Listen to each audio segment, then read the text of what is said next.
Hello everyone, welcome to class 11th physics classes. अब हम physics में काइनेमेटिक्स स्टार्ट करेंगे, जो कि सेकेंड यूनिट है इसकी। काइनेमेटिक्स मैकेनिक्स का एक पार्ट है। मैकेनिक्स में तीन पार्ट होते हैं: स्टैटिक्स, काइनेमेटिक्स और डायनामिक्स। स्टैटिक्स का मतलब होता है कि उसमें बॉडी रेस्ट में रहेगी, रुकी हुई रहेगी। काइनेमेटिक्स जो है वो रिलेशन बताती है वेलोसिटी, एक्सेलरेशन और टाइम में, लेकिन कोई रीजन नहीं होता है कि क्यों वो रेस्ट में है, क्यों वो मोशन में है, क्या उनमें रिलेशन थे, तो उसकी वजह क्या थी। तो काइनेमेटिक्स रिलेशन बताता है लेकिन कोई कॉज नहीं बताता उसकी। डायनामिक्स में बॉडी मोशन में होती है। डायनामिक्स में रिलेशन के साथ साथ कॉज भी बताएगा कि क्या उसका रीजन रहा है। तो जो काइनेमेटिक्स है इसमें दो चैप्टर है: motion in a straight line, motion in a plane. तो पहला है motion in a straight line. तो इसमें हम कुछ टॉपिक्स के बारे में पढ़ेंगे। पहला है रेस्ट। रेस्ट और मोशन को मैंने एक 9th के वीडियो में बनाया है, मैं उसका लिंक डिस्क्रिप्शन बॉक्स में डाल दूंगा, आप लोग उसमें से देख लेना। यहाँ पे ज्यादा डिटेल में उसको नहीं देखते हैं। तो रेस्ट क्या होता है? If a body does not change its position with respect to surrounding with the passage of time. अगर कोई बॉडी अपने सराउंडिंग्स के साथ चेंज नहीं कर रही है तो हम कहेंगे कि वो बॉडी रेस्ट में है। अगर बॉडी सराउंडिंग्स के साथ अपनी पोजीशन को चेंज कर रही है कंटिन्यूअसली टाइम के साथ, तो वो बॉडी मोशन में होगी। अगर वो चेंज नहीं कर रही है अपने सराउंडिंग्स को टाइम के साथ, तो वो रेस्ट में होगी। मोशन में वो चेंज करेगी। अगर वो चेंज कर रही है अपनी पोजीशन को, तो हम कहेंगे कि वो बॉडी मोशन में है।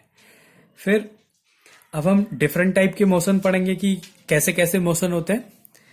तो अगला टॉपिक है डिफरेंट टाइप्स ऑफ मोशन। अलग अलग टाइप के मोशन के बारे में पढ़ेंगे। पहला है rectilinear motion. Rectilinear motion. Rectilinear motion, अगर एक पार्टिकल एक स्ट्रेट लाइन में मूव कर रहा है तो हम उसके मोशन को रेक्टिलिनियर मोशन कहते हैं। तो इसमें क्या होता है? Particles moves in a straight line.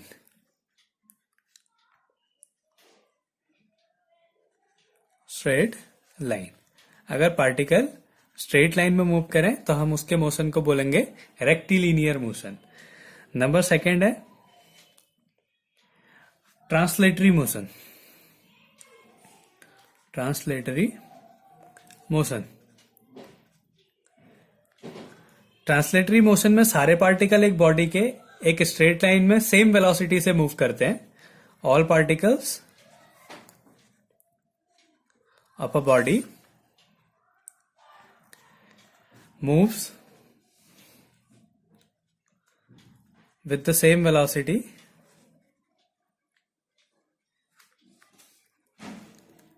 moves with the same velocity parallel to each other. Parallel to each other. जैसे एक बॉडी है, इस बॉडी के सारे पार्टिकल्स स्ट्रेट लाइन में मूव करेंगे और उन सब की वेलोसिटी सेम होगी। तो कुछ टाइम बाद ये पार्टिकल यहां पहुंच गया, ये पार्टिकल यहां पहुंच गया, ये पार्टिकल यहां पहुंच गया और ये पार्टिकल यहां पहुंच गया। तो ऐसे मोशन को हम लोग ट्रांसलेटरी मोशन कहते हैं। रेक्टिलिनियर मोशन में सिंगल पार्टिकल्स होते हैं, स्ट्रेट लाइन में मूव करते हैं, लेकिन ट्रांसलेटरी मोशन में एक बॉडी अगर मूव करे तो हम कहेंगे कि वो मोशन ट्रांसलेटरी मोशन है। इसके बाद आता है circular motion. Circular motion. Circular motion में एक पार्टिकल एक सर्कुलर पाथ में मूव करता है। अगर कोई पार्टिकल एक फिक्स पॉइंट के चारों तरफ फिक्स डिस्टेंस में मूव करे तो हम उसको बोलते हैं सर्कुलर मोशन। और ये फिक्स जो पॉइंट होता है इसको सेंटर बोलते हैं, और ये डिस्टेंस जो होगी हमेशा सेम होगी। मतलब पार्टिकल अगर एक सर्कुलर पाथ में मूव कर रहा है तो हम कहेंगे कि वो मोशन कैसा है? सर्कुलर मोशन है। इसके बाद नंबर आता है रोटेटरी मोशन का। Rotatory motion. रोटेटरी मोशन में क्या होता है कि सारे पार्टिकल सेम एंगुलर वेलोसिटी से सेम रेडियस में घूमते हैं। जैसे यहां पे था, एक पार्टिकल स्ट्रेट लाइन में मूव कर रहा था तो रेक्टिलिनियर मोशन, बॉडी मूव कर रही थी तो ट्रांसलेटरी मोशन, एक पार्टिकल सर्कुलर पाथ में मूव कर रहा था तो सर्कुलर मोशन, अगर एक बॉडी रोटेट करेगी तो उसको बोलेंगे रोटेटरी मोशन। तो all particles have same angular velocity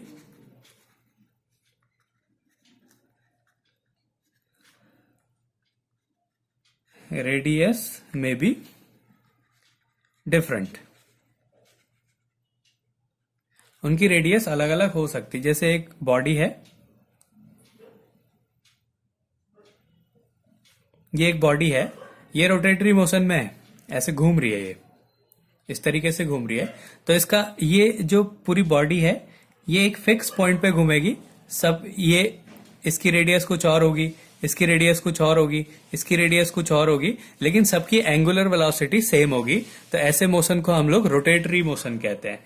इसके बाद आता है oscillatory motion. Oscillatory motion, oscillatory motion to and fro motion या बैक एंड फोर्थ मोशन। एक पार्टिकल एक मीन पोजीशन के इधर उधर अगर मूव करे तो हम उसको बोलते हैं ऑसिलेटरी मोशन। ये पार्टिकल ऐसे मूव करेगा टू एंड फ्रो मोशन, उसको बोलते हैं हम लोग oscillatory motion. To and fro motion of a particle about a fixed point. एक पार्टिकल का टू एंड फ्रो मोशन, एक फिक्स पॉइंट के इधर उधर मोशन जो होता है वो ऑसिलेटरी मोशन कहलाता है। इसके बाद अगला है वाइब्रेटरी मोशन। वाइब्रेटरी मोशन, अगर ये ऑसिलेशंस की स्पीड जो है बहुत ज्यादा हो जाए तो हम उसको वाइब्रेटरी मोशन कहते हैं, मतलब high speed oscillation. High speed oscillation मतलब वाइब्रेटरी मोशन। तो ये रेस्ट का मतलब, अगर कोई बॉडी अपनी पोजीशन को टाइम के साथ चेंज नहीं कर रही है तो बॉडी रेस्ट में होगी, अगर वो टाइम के साथ अपनी पोजीशन को चेंज कर रही है तो वो मोशन में होगी। फिर कुछ मोशन है, रेक्टिलिनियर मोशन में एक पार्टिकल स्ट्रेट लाइन में मूव करेगा। ट्रांसलेटरी मोशन में एक बॉडी के सारे पार्टिकल्स सेम वेलोसिटी से एक दूसरे के पैरेलल मूव करते हैं। सर्कुलर मोशन में एक पार्टिकल सर्कुलर पाथ में मूव करेगा। रोटेटरी मोशन में सारे पार्टिकल अलग अलग रेडियस से सेम वेलोसिटी से सर्कुलर पाथ में मूव करेंगे तो वो रोटेटरी मोशन कहलाता है। Oscillatory motion to and fro motion, फिर वाइब्रेटरी मोशन हाई स्पीड अगर ऑसिलेशन है तो हम उसको वाइब्रेटरी मोशन कहते हैं। तो इस तरीके से ये कुछ मोशन है।